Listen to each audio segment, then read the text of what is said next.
In today's video, I'm going to teach you how to view how many watches an item has on eBay. This is a handy skill to know, especially if you're a seller wanting to gauge the interest in your items, or just a curious buyer keeping tabs on popular products. So let's dive right in.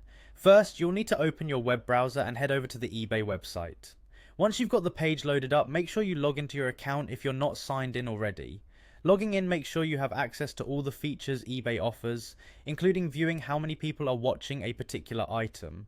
Now that you've logged in, the next step is to search for the item you're interested in. Simply type the item's name or a description into the search bar at the top of the page and hit enter. This will display a list of all the items that match your search criteria. On the search results page, you'll notice that eBay provides various details for each item, such as the item's price, any bids it might have if it's an auction, and importantly, the number of people watching the item. This watchers count gives you a sense of how much interest there is in that particular item. It's shown alongside the price and other relevant details, so keep an eye out for that information. But if you want a closer look at the item, click on the item title or image to open its specific listing page.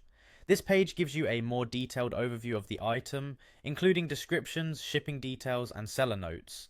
One thing to keep your focus on here is the section under the Add to Watch List button, usually located near the price section. Right under that button, you'll see the number of people watching that item. It might say something like 7 people are watching this, which indicates the number of potential buyers keeping tabs on this specific listing.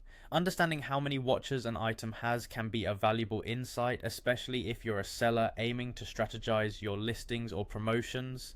It can also be a play for buyers to see the demand for an item before making a purchase. Plus, it's a fun way to see what items are gaining a lot of traction on the platform. That's really all there is to it. With just a few simple steps, you've learned how to check the number of watchers on an eBay item. I hope you found this guide helpful and that you can use this feature to your advantage, whether shopping around or managing your listings. Thank you for joining me today and happy eBaying.